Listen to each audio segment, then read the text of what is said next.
بس قولي لنا الاول هو يعني ايه نقص فيتامين دي؟ يعني انا بقى يعني انت لما بيجي لك الاطفال وعايزه تشخصيهم نقص فيتامين دي اللي هو ايه بقى؟ نقص فيتامين دي طبعا هو مش بس رقم بالمختبر، يعني هو في عوارض كمان. صح. هلا حسب عمر الطفل، نحن في اطفال مثلا ما بتظهر عليهم العوارض، مثلا ما بيقدروا يحكوها، بس مثلا بنشوف انه العظام تقوسوا، تقوس الارجل، النقص الخطير اللي بطلنا نشوفه الحمد لله، لان بهذا الوقت كل الاطفال تزود بفيتامين دي من الولاده. بالظبط، اللي هو عن طريق النقط. بالضبط، نقاط الفيتامين دي. فالناس مش تحس يعني عم تشوف هالاعراض، الحمد لله بطلنا نشوفها تقريبا يعني من الناحيه العمليه. لما بيجي مثلا حد في العياده عندك، امتى تشكي انا لازم اعمل تحليل فيتامين دي للطفل ده؟ اوكي، بيقولوا لي الاهل اذا كان مثلا مش بعمر يعني من 0 لسنه تقريبا كل الاطفال على فيتامين دي. تمام. اللي بس يعني بطل الاطفال ياخذوا الفيتامين دي كمكمل غذائي، ممكن مثلا الام تقول لك انه بيوجعوا عضلاته، ما بيحب يركض كثير، بيتعب، احيانا مزاجه مش كثير رايق. بالزبط. يعني في اعراض معينه، احيانا الام النمو بتكون مبالغ فيها شوي. صح. يعني بدها تعمل له مساج كل ليله وصريخ وبكي، بنحس انه في الام للنمو، بس هي مبالغ فيها شوي. احيانا اوجاع راس عند الاكبر سنا. بالظبط كده. انت شو بتشوف؟ هو ده اللي انا بقولها، هو ده ما فرقتش كتير عن الكبار، لان انا ما بشوفش الاطفال دي، انا بشوف بقى الكبار منهم اللي بيجي في العياده وبيحس بالاعراض اللي تعب، وجع، تعب من اقل مجهود، الاجهاد، اللي في سني بيعمل اكتر مني، النسيان الكتير، الام عظميه، الام مفصليه، تشنجات عضليه، التهابات مفصليه، حاجات كتير، وما بتبقاش في مكان معين، يعني مش مثلا في ايدي او في ركبتي، لا جسمي كله مكسر. صح. فلما بيبقى حد بيجي لي من العياده بيبتدي يقول لي الاعراض زي دي، انا بقول له ان انت مش عندي، انت كجسم انت كويس، انت لازم تروح لحد، لان لازم تعمل تشيك اب، وهتلاقي في حاجات ناقصه من ضمنها فيتامين د اللي هو ممكن يكون مسبب لكل الاعراض دي، والحل بسيط، لما بتبتدي تاخد الجرعات العاليه من فيتامين دي هتتصلح. وياما حصلت حاجات كتيره جدا، وفعلا لما عمل التحليل لقى في نقص. وده السؤال بقى، هو النقص بيبقى من كام؟ يعني امتى لو انا رحت عملت تحليل وطلع رقم اقول ده انا عندي نقص في فيتامين دي؟ نحن حسب كل مختبر وحسب يعني كل مستشفى، بس نحن تقريبا يعني بحدود يعني 30 وما فوق مقبول.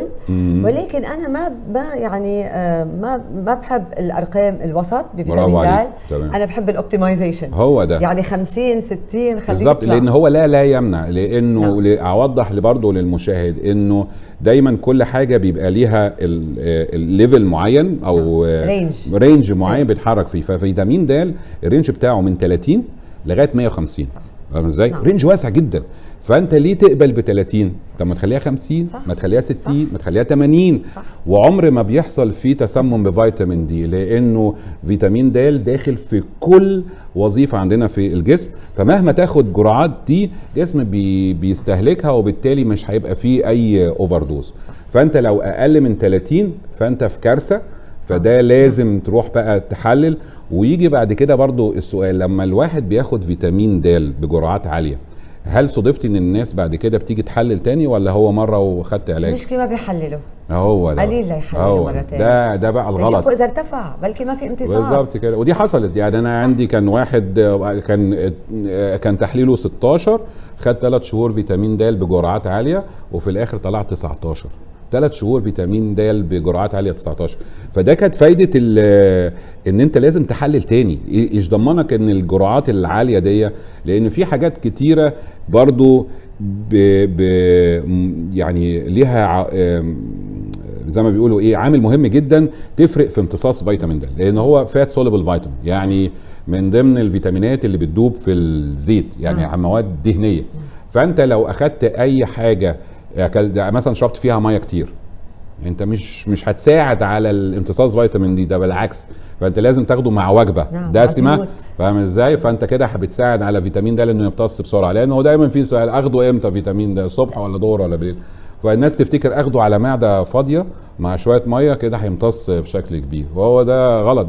ده ممكن يكون نصه ما الجسم ما استفادش منه. يعني هل نوعيه المكمل الغذائي مش نوع جيد، يعني في منها حصلت وبتحصل كثير، لانه المكملات الغذائيه مش كلها بتخضع لرقابات مشدده بكل دول العالم، أكيد. تعتبر مش ادويه فمكملات. كمان في احتمال ثالث هو يكون عنده مشكله بالامتصاص، يمكن تكون بوابه لمدخل لنحلل شو عنده مشكله بالمصران او بجهاز الهضمي بالامتصاص. وبدي اسالك رايك بهلا العلم الجديد اللي عم بيقول لنا لازم ناخذ فيتامين د مع كي2 حتى للاطفال. صار في الكي2 اللي يفوت مباشره فيتامين د على العظام وما يتجمع بالشرايين. بالظبط. بتنصح بهالشيء حضرتك؟ طبعا، حتى دلوقتي هو من غير ما انصح، دلوقتي بقت معظم الشركات بتطلع المنتج بيبقى فيه معاه الكي2 على اساس ان هو بيبقى بيساعد على الامتصاص وفي نفس الوقت بيدي دايركشن للفيتامين د. ولكن برضو لازم انوه انه في من بعض المشاكل اللي لازم، خصوصا مع كبار السن اللي هم بيعاني من نقص فيتامين د. كبار السن ممكن يعانوا من مشاكل تانية اخرى مهما خد من فيتامين د ما بيحسش بنتيجة، زي الناس اللي عندها مشاكل في الكلى. زي ما انت عارفة ان هو الفيتامين لما بناخده هو بشكل غير اكتف، يعني خامل. هو بقى لازم يمتص ويمر على الكلى فيتاكسد، يروح للكبد يتاكسد وبعد كده يبقى اكتف. وبالتالي فانت لو عندك مشاكل في الكلى ما تستغربش ان انت مهما بتاخد فيتامين د برضو نفس الاعراض موجوده. ما تستغربش لو انت عندك مشاكل في الكبد وبتاخد فيتامين د بشكل كبير برضو ما بتحس ان الاعراض هي. والحل بسيط، ان انت لازم تدور على المنتج اللي هو بيقدم الاكتف نفسه. يعني في دلوقتي دي 3 برودكتس، يعني منتجات فيها تاخد الفيتامين من غير، مش محتاج ان هو يلف اللفه دي في الجسم.